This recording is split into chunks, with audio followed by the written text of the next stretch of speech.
Halo Sobat Manhwa, kali ini kita akan melanjutkan cerita kultivasi lewat cermin part yang kelima. Seperti biasa, kalau kalian suka dengan video ini, langsung aja klik tombol like-nya. Dan jika kalian suka dengan channel ini, langsung subscribe aja. Terus jangan lupa pasang headset, biar nontonnya tambah mantap. Dan tanpa basa-basi lagi, ayo langsung kita gaskan ke ceritanya di Manhwa Period.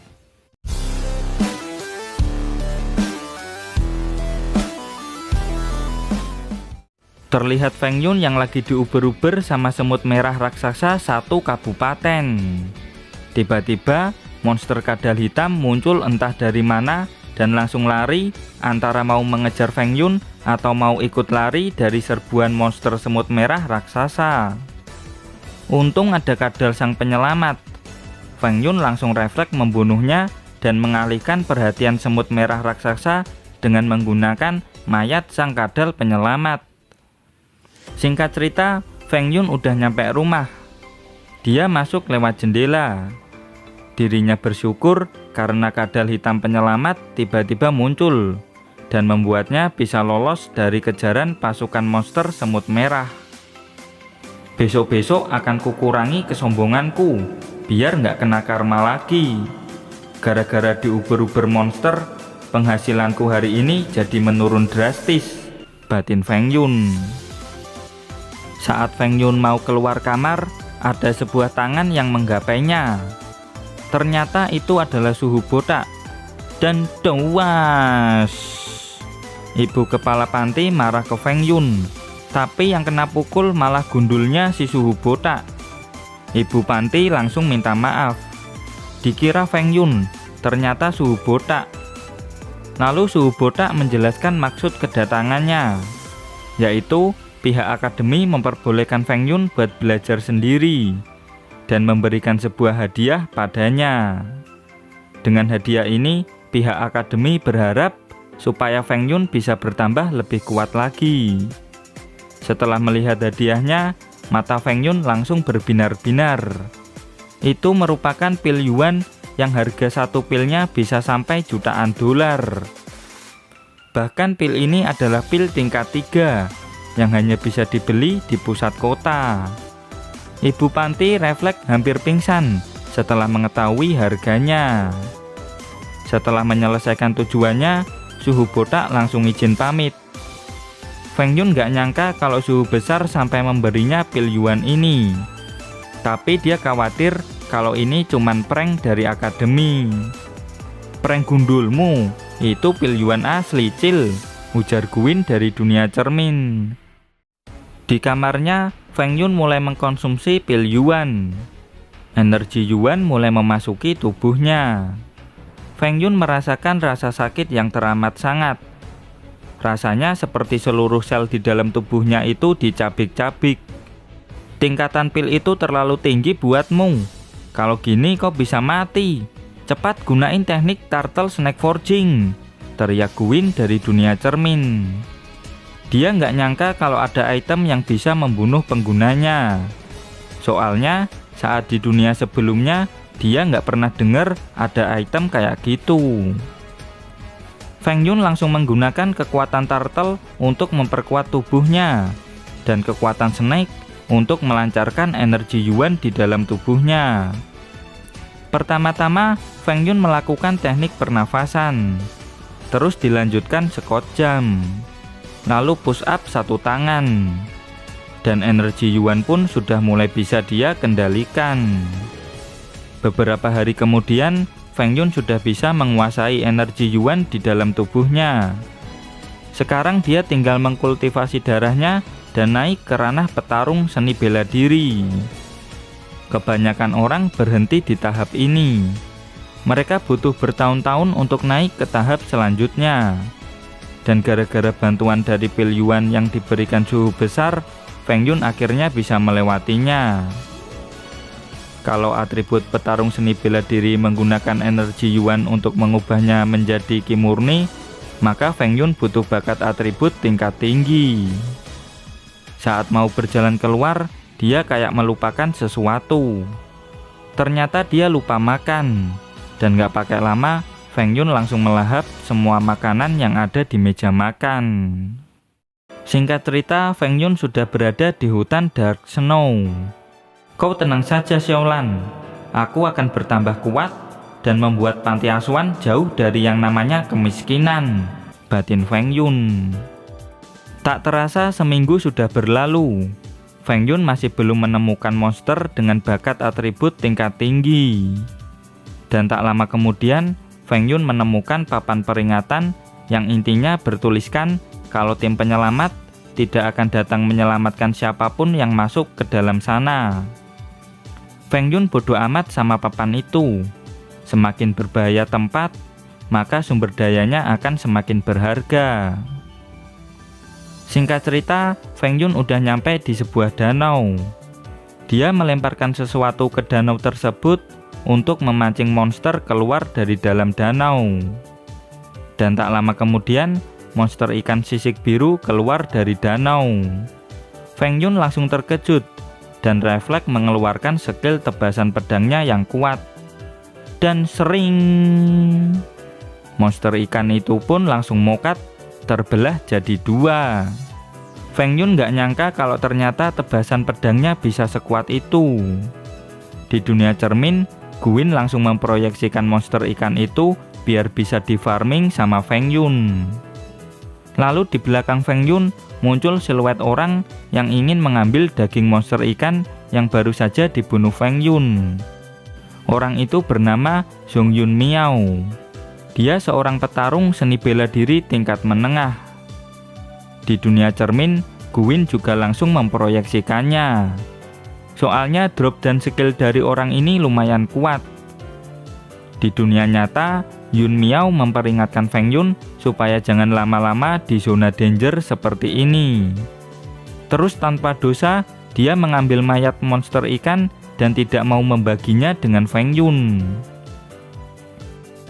Bawa aja, di dunia cermin ikan itu dan dirimu sudah kuproyeksikan, tinggal di farming doang, batin Feng Yun dengan senang. Dengan ini, Feng Yun gak perlu menjelajah hutan Dark Snow untuk sementara waktu. Dia mau fokus farming melawan monster ikan sisik biru. Dan setelah mengalahkan si ikan beberapa kali, Feng Yun langsung melawan Yun Miao. Kemudian Feng Yun memperoleh teknik Star Sword dan bakat atribut air tingkat menengah. Ilmu pengetahuan tentang teknik Star Sword mulai memasuki otaknya. Dan gak pakai lama, Feng Yun langsung mencobanya. Dan sering. Seperti yang diduga, teknik Star Sword jauh lebih kuat dari skill Sword Slash. Kenapa pedang ini gak bisa kubawa ke dunia nyata, Guin? Teriak Feng Yun. Modal dikit napa sih? Masa beli pedang aja kagak mau?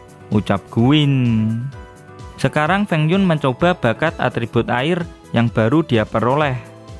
Atribut ini memiliki efek nge-heal. Dengan kekuatan ini, Feng Yun bisa menyembuhkan luka-lukanya tanpa harus pergi ke rumah sakit. Yes, aku sudah punya 3 atribut.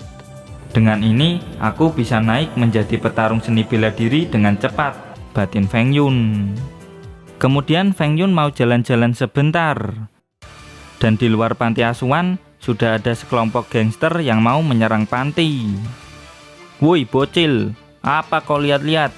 Teriak seorang gangster di sana. Feng Yun langsung mengeluarkan aura intimidasinya. Semua gangster di sana langsung pada gemetar ketakutan. Apa-apaan bocil ini? Agak lain, batin Ujang. Mereka pun langsung terjatuh dan memohon ampun sama Feng Yun. Orang lemah aja banyak lagak, ujar Feng Yun sambil berjalan mendekat ke para gangster itu. Kutanya dan kau harus jawab dengan jujur, tegas Feng Yun padanya. Kalau enggak, ku bikin mampus kalian semua, imbuh Feng Yun dengan tegas. Ketiga gangster ini langsung nurut sama Feng Yun. Feng Yun langsung tanya, dari mana asal mereka dan apa tujuan mereka datang ke panti. Si Ujang menjelaskan kalau mereka dari grup Black Axe. Mereka mencari Feng Yuxu. Ujang lanjut menjelaskan lagi kalau grup mereka berhasil membantai grup Liu Yun. Dan karena cuma Bangsu yang selamat, mereka mengira kalau Bangsu membawa semua aset dari grup Liu Yun. Itulah alasan mereka mengincar Feng Yuxu. Feng Yun langsung memukul si Ujang di bagian leher. Dia menegaskan kalau nggak mau tahu urusan mereka. Dan jika mereka menyentuh panti asuhan, maka Feng Yun akan membantai mereka semua, nggak peduli siapa orangnya. Feng Yun juga mengecamkan kepada mereka, kalau panti asuhan sampai terlibat dengan bisnis gelap mereka, maka dirinya nggak akan ragu untuk menghancurkan grup Black Axe. Heh, bocil sepertimu bukanlah masalah bagi bos kami, ucap si Ujang. Dan dawas, Feng Yun langsung menginjak kepala si Ujang. Tiba-tiba Bangsu berlari ke arah Feng Yun. Dia memperingatkan ke Feng Yun kalau grup Black Axe itu sangat kuat dan menyuruhnya untuk segera pergi bersembunyi bersama anak-anak panti. Telat, mereka udah datang, ucap Feng Yun. Dan siut, ada anak panah yang mengarah ke Feng Yun. Feng Yun langsung refleks menangkapnya. Melihat itu, ketua gangster tertawa jahat. Dia memuji refleks Feng Yun yang bagus. Orang ini bernama Du Xiao. Dia adalah wakil ketua grup Black Axe. Bangsu memperingatkan Feng Yun untuk tidak melawannya.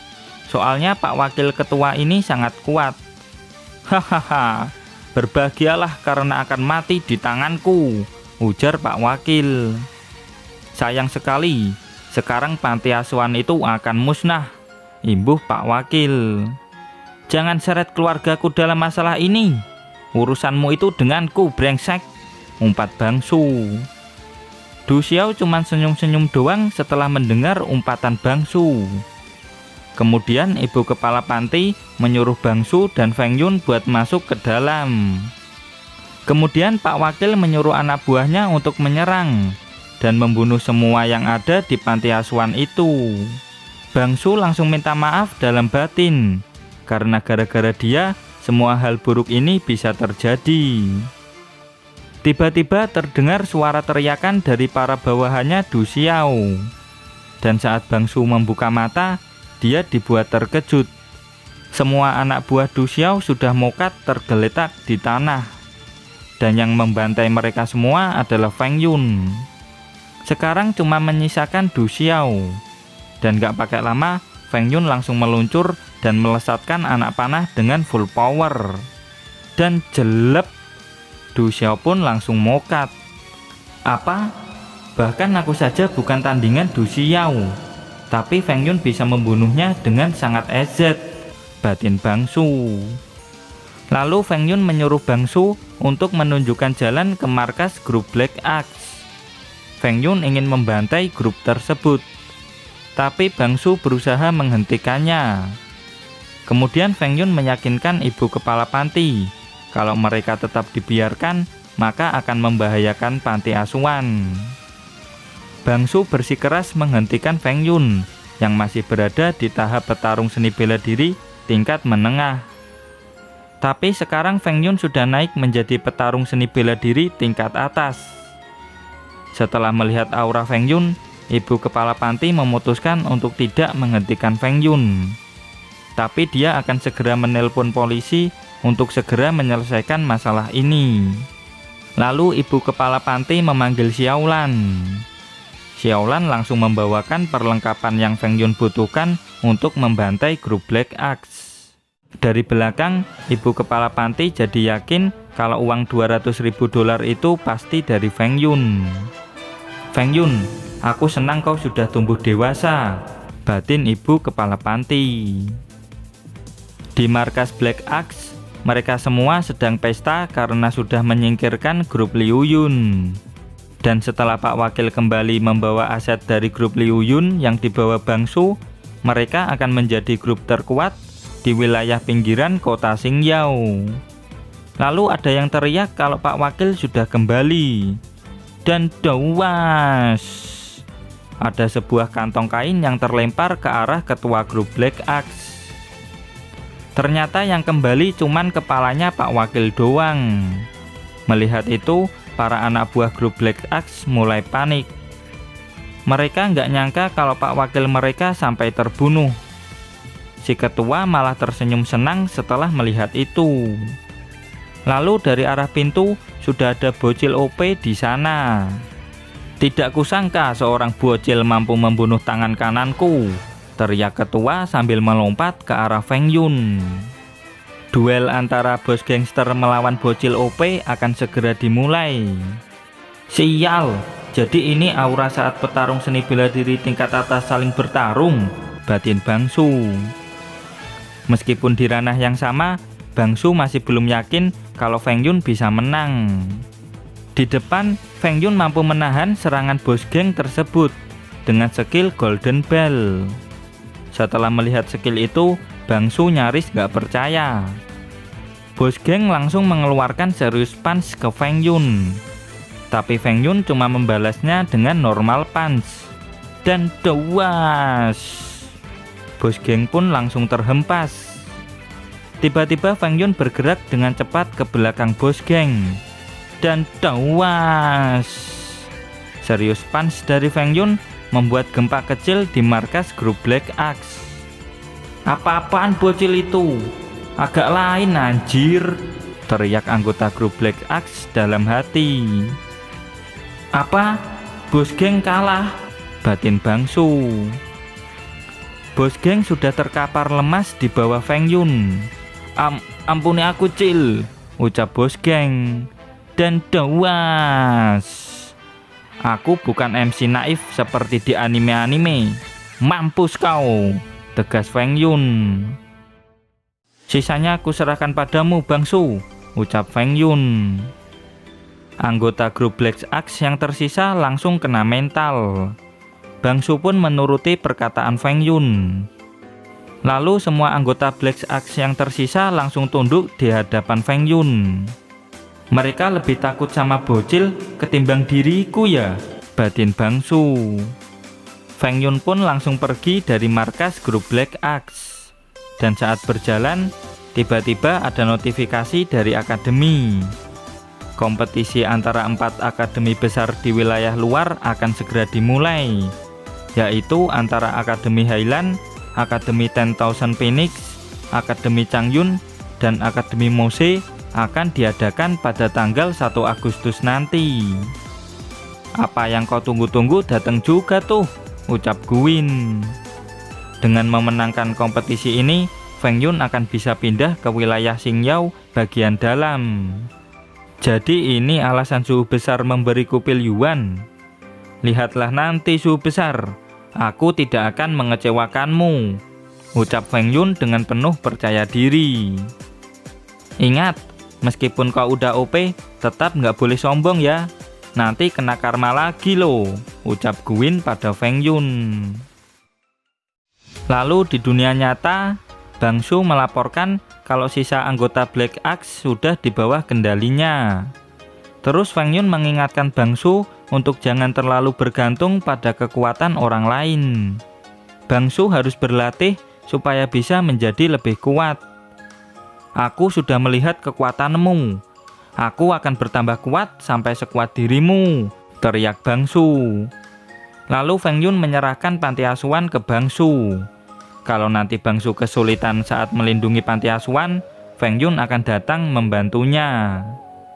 Lalu di dunia cermin area lava, Feng Yun sedang melawan Yun Miao. Di tengah-tengah kesibukannya nanti, Feng Yun berpikir cara untuk membuat Bangsu bertambah kuat. Terus dari info yang dia ketahui, murid yang ikut kompetisi adalah mereka yang sudah berada di ranah petarung seni bela diri tingkat atas. Jadi Feng Yun harus terus berlatih supaya lebih kuat. Dan jelep, Feng Yun berhasil mengalahkan Yun Miao. Tapi dia nggak dapat drop apa-apa. Percobaan selanjutnya juga masih zong. Selanjutnya lagi masih zong juga. Lanjut terus Guin, tegas Feng Yun. Di pertarungan selanjutnya, Feng Yun masih zong. Dia sangat frustasi karena gacanya ampas banget. 2 bulan ini, Guin dibuat kagum dengan semangatnya Feng Yun. Lambat laun, dia semakin dewasa. Tapi tanpa bantuan teknik forging dan skill baru, dirinya tidak akan bertambah kuat. Makanya dia mati-matian farming melawan Yun Miao. Setelah lama farming, akhirnya drop juga teknik forging tingkat 3, yaitu teknik God Tiran. Saat mengekstraknya, ilmu pengetahuan tentang God Tiran memasuki otaknya. Lalu Feng Yun merasakan rasa sakit yang sangat luar biasa di kepalanya. Rasa sakitnya sampai menjalar ke seluruh tubuh. Tubuhnya seperti digigit jutaan semut. Santai aja woi, habis pingsan rasa sakitnya juga bakal hilang, ucap Guin dari belakang. Aku yang OP ini pingsan? Mustahil, teriak Feng Yun dengan penuh percaya diri. Dan singkat cerita, Feng Yun akhirnya berhasil mengendalikan teknik God Tiran. Karena kau sudah menguasainya, sekarang kau bisa membuat pelindung dari energi Ki untuk menahan semua serangan, ucap Guin. Dengan begini, Feng Yun sudah siap mengikuti kompetisi ilmu bela diri antar akademi. Dan sayang sekali, chapter pun berakhir sampai di sini. Dan terima kasih buat kalian yang selalu hadir dan komen di setiap video admin. Terus dukung channel ini dengan cara like, comment, subscribe. Terus jangan lupa kultivasikan loncengnya juga. Sampai jumpa lagi di video berikutnya. Bye-bye.